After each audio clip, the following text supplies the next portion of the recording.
What's going on, guys? Crypto Renegade here. In today's video, we're going to be looking at the Secux Shield Bio, which is a biometric hardware wallet, wireless in a card form factor, versus the brand new SafePal X1, which is a Bluetooth and open source hardware wallet. I'm really excited. I've been playing with these two wallets a lot lately, so before we do anything else, let's get into it.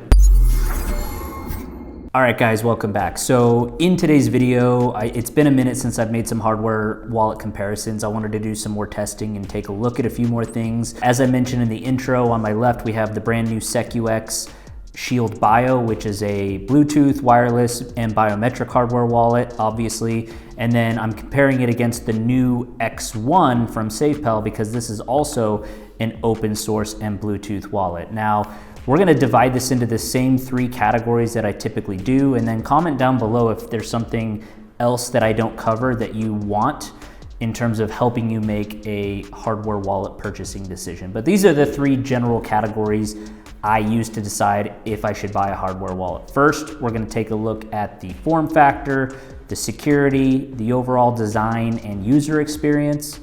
Second, we're gonna look at the overall coin support, which is going to be if there's any unique coins or tokens or third-party wallets connected to each of these. And then finally, the third category will be the price and ultimately which one of these wallets I would buy if I could only buy one. So without further ado, let's get into it. Now, because I haven't compared these two wallets yet, I'm gonna start with the Secux Shield Bio because it technically is the newer of these two, but both of these came out in the last few months as of shooting this. So let's take a look at the Secux Shield Bio. I've only done an unboxing video for this so far, but as you can kind of see right here, this is a Bluetooth device. It's completely wireless. It's a sort of card-based wallet. But it's a lot better and it's a lot more unique than, say, like the Tangem or the Arculus, and we're gonna get into that why in just a second here. But overall, you have an e-ink screen here. You have an up button, a down button, which is also the power button, and then a fingerprint authenticator for signing and sending transactions as well. And you can kind of navigate. Here's the device. You can go to the fingerprint, you can reset it. And this uses the Secux app on your mobile device, on your iPhone or Android, as far as initiating the transactions, and then you use this device to sign it. Now, this does have like a connector, as you saw in my unboxing video, for charging it, and I charged it, took about 2 hours, and this has been on basically in like idle mode or whatever for over 24 hours. So the battery life, in my opinion, on this is pretty good. I've only made a few test transactions with it, and we'll get into that in a minute. But for as far as the form factor and the security, this is a CCEAL6 plus security element chip that's built in here. And as far as, like I said, the transmission method, this one is Bluetooth. So it is not air gapped, but that is the transmission method. So if you have any Bluetooth devices, you can initiate and sign those transactions. Again, more likely than not, it'll be like an iPhone or an Android. As far as the overall form factor, I've been waiting for a card-based crypto hardware wallet that is secure. And one of the big missing components on all the other card-based wallets is the screen. And so if I want to sign or send a transaction, I want to make sure that on the device here, that say if I'm sending to a Bitcoin wallet address, I want to make sure that it matches on the device the same as it does on my phone, just to ensure that there's no bait and switches, make sure that everything is signing and I'm not blind signing. And so this obviously helps you mitigate that. These are actually mechanical buttons over here. They look like they're touch sensitive, but you can kind of hear a click. Okay, so it just kind of lets you know, and then you just simply rest for like fingerprint authentication. You can just rest your thumb or whatever finger you choose to actually sign and send the transaction. Overall, I mean, you could literally fit this in your wallet similar to any other basic credit card in terms of its like overall dimensions and thickness and weight. It might be a little bit thicker. I haven't taken this out and about with me yet, but this is probably the only one that I would in terms of crypto. So we'll take a look at the coin support here in a minute, but the overall for security and form factor is just an A+ to me. I mean, well, I'll give it an A, not an A+, mainly because theoretically, if it's air gapped, it is more secure than this. It's a full cold wallet. This being Bluetooth is generally more secure, and I will point out that it's very unlikely, unless you're targeted, that you're gonna get hacked with Bluetooth. I mean, Some basic common sense would be don't use this in public areas where someone could get on the Bluetooth connection or could view into it and intercept a transaction, anything like that. But that would be a very rare occurrence where you're being specifically targeted in a specific area, like something you would see out of a spy movie. You know, not to downplay it, but it's unlikely that you're gonna get hacked unless they know exactly where you are, when it's on in range, them pairing it, and so many other factors that go into it. So albeit it doesn't give you the 100% peace of mind of being air gapped, this is pretty dang close, and the overall trade-off of having it in a card, in a form factor that's easy to use to transport, that has a long and a high battery and has a screen, I'll definitely take it. So those are my 2 cents there. I'm actually gonna test this out in the wild on a vacation that I'm going on, so I'll be able to see in sort of everyday scenarios how this works and, you know, how safe it is and what have you. So I'll do a follow-up video on that. So that's the design, the security, and the form factor. Again, it does have a fingerprint authentication, just reiterating that it does require you to either enter in an 8-digit PIN and or use your fingerprint to sign a transaction. So if someone actually got a hold of this card, let's say you lost it, they wouldn't be able to sign or retrieve any of your crypto private keys off of it unless they chopped off your finger as well. So now real quick on user experience before I jump to the SafePal, just like any other card-based wallet in terms of initiating, setting up the coins, adding them in your, in my case, it's an iPhone app, or it can work with an Android app, but you initiate the transaction, and then when you try to sign it, you obviously have to sign it with the hardware wallet, but the overall user experience on their Secux app is pretty top notch. It also has, and we'll get into the integrations and coin support in a little bit, but the overall app user experience has a dedicated app for this, which is actually pretty crucial and pretty key if you don't want to use a third-party app or wallet to manage your crypto. So you have both options with this one. We'll get into that in a minute. Switching over to the SafePal X1. Now this one obviously is, you know, it's I don't know, it's like maybe 2 inches by 3 inches. It's fairly small, but it does have a full like numeric keypad, and they're all mechanical buttons, which I really like. It is obviously, it's a 1.8 inch black and white screen. That's to keep the cost down, but it does everything you need it to. This is also a wireless and Bluetooth device. This one charges with a basic USB-C port at the bottom here.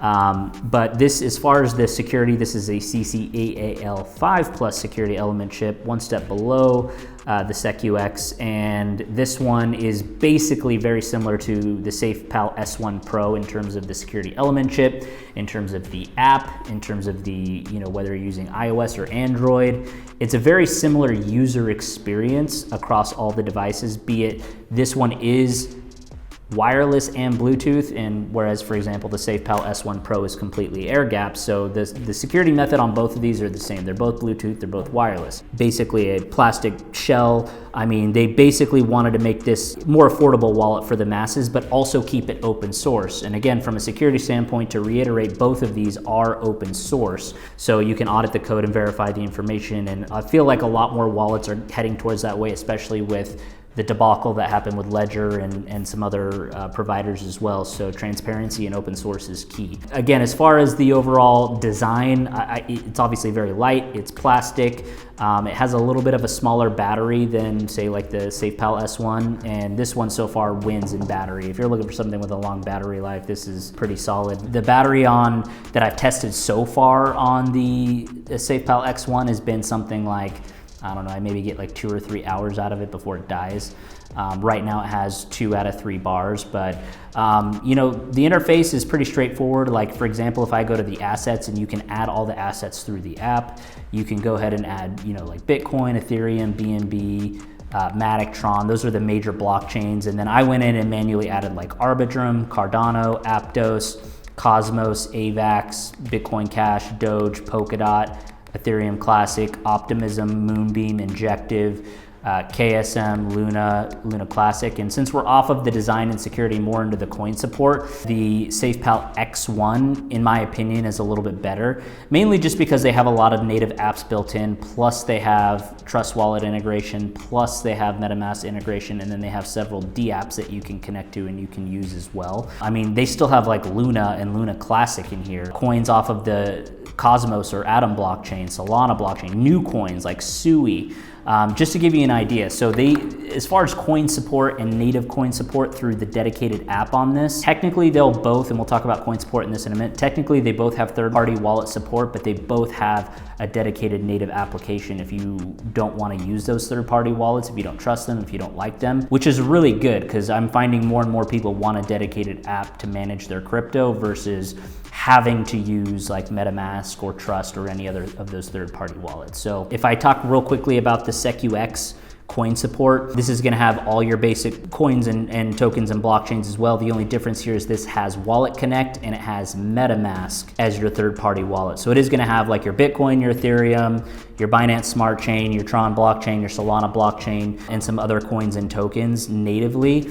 Technically on the X1, you're going to have more native coins than this one, but they both have MetaMask support. So if you kind of combine it that way, theoretically it's unlimited coin support depending on which blockchain you're using. You can kind of go about it either which way, but if you're using it just for a dedicated native app support, then the X1 is a little bit more built out as they did with their whole SafePal sort of app ecosystem. But both support NFTs, both support DApps, both support DeFi. Usability is going to be sort of equal in terms of what it can and can't do on either device. So just wanted to kind of leave it there. And then the third and then final category that we're looking at here, obviously, is the price. Now, as a quick disclaimer, I'm going to give you the full retail price of what these are. If you check my links down below in the description, they will give you the best price at any time that you watch this video, whether it's new video or it's an old video, and just wanted to keep you apprised of that. It helps out the channel, plus I'm contracted with them to give you a better price. So with all that out of the way, the full retail price on the SafePal X1 is currently $69.99 or $70 US. They kept this price point very, very affordable for being both Bluetooth and open source, as well as having a screen.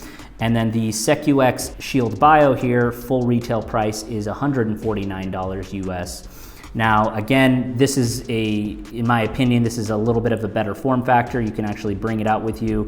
You do have biometric authentication, whereas this one doesn't. They're both Bluetooth, they're both wireless. I still obviously think the Secux battery life is better in the amount of time that I've used it. And as far as usability and navigation, I mean, you're gonna get more usability with these mechanical buttons. You can still navigate and use everything from the Secux, but if I had to only pick one, and I was only getting one hardware wallet, it's a very difficult decision, but in just my personal preference, because I don't have any other card hardware wallets, I would do the Secux Shield Bio. One, it gives you extra security with your biometric authentication. Two, the form factor and the transportability is a lot easier, and this one also has a CCEAL6 secure element chip, whereas this one has a 5. They're both very similar. You really can't go wrong with either one. It just comes down to your preference.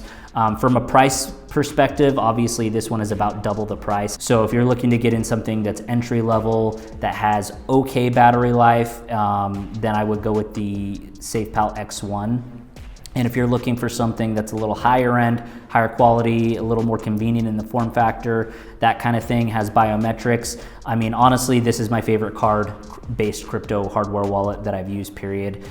Even though it has a smaller screen, it allows me to feel better about the transactions I'm making on it. So I'll leave it there. If you have any questions, comments, or concerns on any of these, battery life, user experience, tips, tricks, any of that, comment down below. And then also let me know if there's any other hardware wallets that I haven't done reviews on that you guys want to see, and I will make sure to get those done for you and at least try to get out a video once a week for you guys. So I'll go ahead and wrap this up here. Crypto Renegade out.